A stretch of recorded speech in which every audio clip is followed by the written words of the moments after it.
Dear students, very good morning. Advance Indian economy के तहत आज हम कल वाले चैप्टर को ही आगे बढ़ाएंगे। कल हमने बात करी थी agriculture development in India, Bharat में कृषि विकास। और मैंने कल भी चर्चा करी थी कि कृषि विकास के मुख्य रूप से 3 कारक होते हैं, जिनमें हमारे सिलेबस में 2 कारक दिए हुए हैं। हम उन दोनों कारकों की चर्चा करेंगे। पहला कारक है संस्थागत कारक। संस्थागत कारक में मुख्य रूप से 2 ही कारक हमें देखने हैं। एक है भूमि सुधार और दूसरा हरित क्रांति। आप जानते हैं कि भारतीय अर्थव्यवस्था में कृषि का कितना महत्व है। मैं पहले भी चर्चा कर चुका हूँ कि भारतीय अर्थव्यवस्था में कृषि का अद्वितीय स्थान रहा है। Still agriculture has been backbone of Indian economy, and more than 50% of our population is still depend on agriculture for their livelihood। यानी आज भी भारतीय अर्थव्यवस्था में कृषि महत्वपूर्ण स्थान रखती है। यद्यपि जीडीपी में इसका योगदान दिन प्रतिदिन कम होता जा रहा है, लेकिन देश की 50% से भी अधिक आबादी गाँवों में विशेष रूप से कृषि और उससे जुड़े हुए उद्योग धंधों या उससे जुड़े हुए व्यवसायों में लगी हुई है, और उन्हीं से वो अपनी आजीविका और रोजी रोटी चलाती है। इसलिए ये कहना कि भारतीय कृषि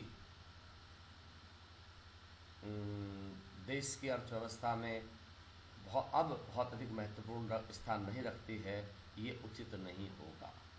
बहरहाल लैंड रिफॉर्म्स की हम बात करेंगे तो लैंड रिफॉर्म्स में पहली बात तो ये देखेंगे लैंड रिफॉर्म्स हैं क्या। लैंड रिफॉर्म्स से तात्पर्य it refers to efforts to reform the ownership and regulation of land in India, or those land which are redistributed by the government from landholders to landless people for agriculture or special purpose is known as land reform। यानी भूमि सुधारों से तात्पर्य सरकार द्वारा उसका विनियमन है। सरकार द्वारा किसानों को कानून के अनुसार स्वामित्व देना है। सरकार द्वारा इधर उधर बिखरे हुए छोटे छोटे खेतों को चकबंदी के मार्फत किसानों को एक जगह खेत उपलब्ध करवाना है।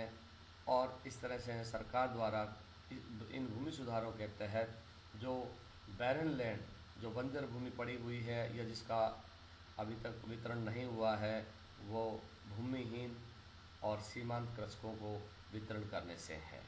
इसके अंतर्गत मुख्य रूप से 4 बातें की जाती हैं। पहली है मध्यस्थों की समाप्ति, अबॉलिशन ऑफ इंटरमीडिएट रेट। दूसरा टेनेंसी रिफॉर्म्स, काश्तकारी सुधार। तीसरा है कृषि का पुनर्गठन, रीऑर्गेनाइजेशन ऑफ एग्रीकल्चर। और चौथा है कंप्यूटराइजेशन ऑफ लैंड रिकॉर्ड्स, यानी भू रिकॉर्ड का कंप्यूटर से संधारण। कहने का तात्पर्य यह है कि भूमि सुधार इन 4 उपागमों, इन 4 पद्धतियों से किए गए हैं।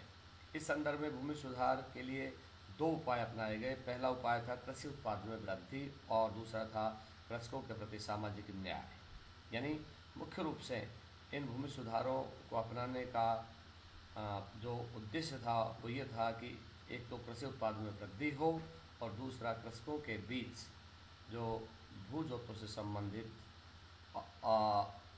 वितरण है वो असामान्य है, उसको सामान्य किया जाए, अर्थात कृषकों के प्रति सामाजिक न्याय किया जाए, उनको आर्थिक रूप से मजबूत बनाया जाए। ये प्रयास किया गया। भारत में भूमि सुधार की आवश्यकता अनेक दृष्टियों से बहुत अधिक है, क्योंकि इससे न केवल विकास में सहायता मिलती है अपितु सामाजिक और आर्थिक विकास भी संभव हो पाता है। इस तरह से भूमि सुधारों के 2 प्रमुख उद्देश्य रखे गए। पहला उद्देश्य कृषि उत्पादकता में वृद्धि करना और दूसरा कृषि पद्धति में विद्यमान शोषण और सामाजिक न्याय के सभी तत्वों को समाप्त किया जाना। ये मुख्य रूप से भूमि सुधारों के 2 उद्देश्य रखे गए। अब हम बात करेंगे कि स्वाधीनता के समय भारत के भूमि सुधारों की क्या स्थिति थी। जैसा कि आप जानते हैं कि स्वाधीनता से पहले हमारे यहाँ ब्रिटिश सरकार के नियम चलते थे, और चूँकि ब्रिटिश सरकार का उद्देश्य ये नहीं था कि हमारे यहाँ के किसानों को न्याय मिले, कृषि उत्पादन बढ़े, उनका उद्देश्य था लूट खसोट। उनका उद्देश्य था भारत की पूंजी को अधिक बाहर ले जा कर के उनके यहाँ उसका उपयोग करना। चूँकि जैसे ही हमें स्वाधीनता मिली तो भारत में जो लोकतांत्रिक सरकार बनी, उस लोकतांत्रिक सरकार ने प्रयास आरंभ किए और 1951 में नियोजन काल के तहत प्रथम पंचवर्षीय योजना शुरू हुई, और उस प्रथम पंचवर्षीय योजना में देश की दीर्घकालिक विकास नीति की शुरुआत हुई। उस योजना में यह प्रयास किया गया कि देश की दशा और दिशा को कैसे सुधारा जाए। इसी के तहत ये कहा गया कि भूमि सुधार संबंधी महत्वपूर्ण पहलुओं को भी सरकारी नीति में सम्मिलित किया गया। सरकार की भूमि सुधार संबंधी नीति संविधान में भी शामिल की गई, और इसमें नीति निर्देशक तत्व के अनुच्छेद 39 के तहत एक नीति बनाई गई। इस नीति का संचालन राज्य इस तरह से करेगा कि उसका परिणाम लोगों को संपत्ति का स्वामित्व मिले, उन्हें अपनी संपत्ति पर पूरी तरह से एक नियंत्रण का हक मिले, ताकि देश में भूमिहीनों के बीच अधिकाधिक जमीन का वितरण हो सके और सामाजिक न्याय सुनिश्चित किया जा सके। 1947 में भारत को ब्रिटिश सरकार से जो प्रणालियाँ मिली वे सभी अर्ध सामंतीय स्वरूप की थी। बिचौलियों का इन प्रणालियों में बोलबाला था। इसके अंतर्गत भूमि का स्वामित्व थोड़े से लोगों के पास केंद्रित था। इस प्रकार इस व्यवस्था और हमारे संविधान में वर्णित राज्य के नीति निर्देशक तत्वों में पर्याप्त अंतर होने के चलते ये आवश्यक हो गया कि हम अपने अनुसार नीतियों का निर्माण करें और भूमि सुधारों को लागू करें। दूसरी योजना में मुख्य रूप से भूमि सुधारों की बात की जाने लगी, और इसमें दो उद्देश्य मुख्य रूप से रखे गए। पहला, कृषि उत्पादन को बढ़ाने एवं कृषि व्यवस्था की क्षमता और उत्पादकता में वृद्धि के लिए भूमि संबंधी जो असमान वितरण है उसको समान किया जाए, उसमें आने वाली रुकावटों को दूर किया जाए। और दूसरा, सामाजिक असमानताओं को दूर करना, यानी जो असमानताएं व्याप्त थी भूमि वितरण से संबंधित, उनको दूर करना और समाज में न्यायपूर्ण व्यवस्था सुनिश्चित करना। तीसरी योजना में भी इन्हीं उद्देश्यों को प्राथमिकता देते हुए भूमि सुधारों को लागू किया गया। चौथी योजना में तकनीकी प्रगति और वर्तमान सामाजिक आवश्यकताओं के संदर्भ में भूमि सुधार नीति को लागू किया गया, ताकि कृषि को आधुनिक यानी कृषि को नवीनतम नवाचारों के साथ जोड़ा जा सके और किसानों को उसका उचित लाभ मिल सके। पांचवी योजना में भूमि सुधार संबंधी जिन उद्देश्यों पर बल दिया गया उनमें वर्तमान काश्तकारी कानूनों की कमियों को दूर करना, भूमि सुधार कार्यक्रमों को शीघ्रता से अमल में लाना, खेतीहरों को सुधार संबंधी पूर्ण जानकारी दिलाना एवं उनको संगठित करना, और भूमि सुधार के लिए आवश्यक वित्त का प्रबंध एवं कर्मचारियों के प्रशिक्षण की व्यवस्था करना। ये मुख्य रूप से पांचवी योजना में 4 उद्देश्य रखे गए। इसके बाद छठी योजना में भी इन उद्देश्यों को आगे रख करके भूमि सुधार संबंधी नीतियाँ लागू की गई, और जिसका परिणाम है कि देश में हरित क्रांति का आगाज हुआ, और हरित क्रांति के परिणाम स्वरूप देश खाद्यान्नों के मामले में आत्मनिर्भर बन सका। हालांकि इस टॉपिक पर हम कल चर्चा करेंगे, लेकिन यहाँ इतना बताया जाना उचित होगा कि 7वीं योजना तक ही भारत में भूमि सुधारों को लागू करने की बातें की गई। उसके बाद में भूमि सुधारों को लागू करने से संबंध में किसी तरह की कोई नीति या कोई बहुत सरकार की तरफ से इच्छा शक्ति नहीं दिखाई गई, और उसी का परिणाम है कि आज भूमि सुधारों को पुनः अमल में लाए जाने की आवश्यकता है, क्योंकि एक लंबा अरसा बीत चुका है और बहुत कुछ सामाजिक आर्थिक बदलाव आ चुके हैं।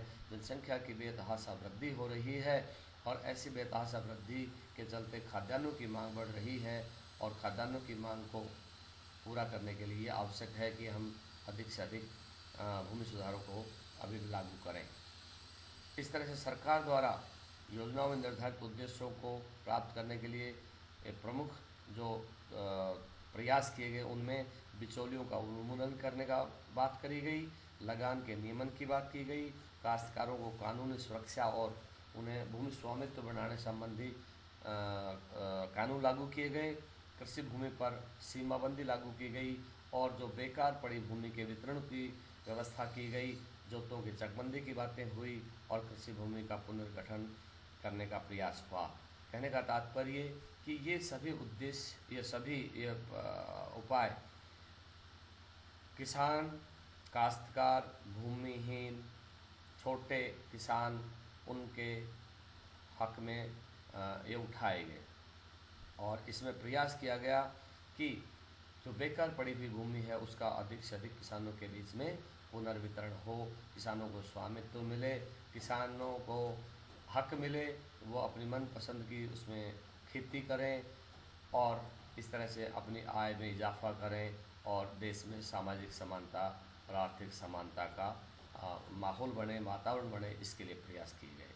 अब हम बात करते हैं कि भूमि सुधारों का पिछली पंचवर्षीय योजनाओं के दौरान या यूँ कहें नियोजन के दौरान क्या स्थिति रही। भूमि सुधार के क्षेत्र में प्रगति का विवरण 3 आधारों पर करते हैं, जिसमें पहला है भूधारण प्रणाली, दूसरा है भूमि की सीमाबंदी और तीसरा है जोतों की चकबंदी। भूधारण प्रणाली, जिसके अंतर्गत भूमि का स्वामित्व और भूमि के प्रति अधिकार का दायित्व कृषकों को देने की बात हुई। कृषक और भूमि के बीच प्रत्यक्ष संबंध कैसे स्थापित हो, इस बारे में बात की गई। इस प्रणाली में 2 तरह के सुधार काम में लिए गए। एक का संबंध जमींदारी प्रणाली के उन्मूलन से था, जो ब्रिटिश शासन के दौरान विद्यमान थी। बाद में यह प्रणाली को समाप्त कर दिया गया और इसी तरह से बिचौलियों को भी भूमि और किसानों के बीच से, या यूँ कहें कि भूमि और सरकार के बीच जो बिचौली विद्यमान थे उनको भी हटा करके किसानों का भूमि से प्रत्यक्ष संबंध स्थापित करने के लिए कानून बनाए गए। और दूसरे जो प्रयास किया गया उसका संबंध किसानों की बेहतरी से था। किसानों की भूमि का काश्तकारी के अधीन कृषि कार्यों हेतु जमीन का उपयोग हो, उन्हें कोई बेदखल ना करे, उन्हें पूरी स्वतंत्रता हो कि वह कौन सी फसल बोना चाहते हैं। इसी दौरान लगभग 80 लाख काश्तकारों को 60 लाख हेक्टेयर भूमि के स्वामित्व का हक दिया गया। ये बहुत उल्लेखनीय बात है। भूमि की सीमाबंदी और बेसी भूमि के वितरण का उद्देश्य भूमि संपत्तियों के वितरण में असमानता को कम करना और ग्रामीण समाज के कमजोर वर्गों की आय अर्जक परिसंपत्तियाँ दिलाना था, यानी उनको आर्थिक स्थिति को मजबूत बनाना था। इस तरह से उक्त उपायों के द्वारा सरकार ने पूरे देश में चकबंदी लागू करी और चकबंदी का मुख्य उद्देश्य था किसानों की जो बिखरी हुई ज़मीनें हैं, छोटे छोटे खेतों के रूप में जगह जगह, उस सभी ज़मीन को एक जगह एकत्रित किया जाए और एकत्रित करके उन्हें एक चक के रूप में उपलब्ध करवाया जाए। अधिकतर किसानों के पास जिनके पास भूमि नहीं थी, यानी अधिकतर किसान जिनके पास भूमि नहीं थी, उन्हें उस भूमि का हक दिया जाए। जो बेकार पड़ी हुई भूमि है उस भूमि का उनके बीच वितरण किया जाए और इस तरह से भारत में भूमि सुधारों को लागू करने की बात करी गई।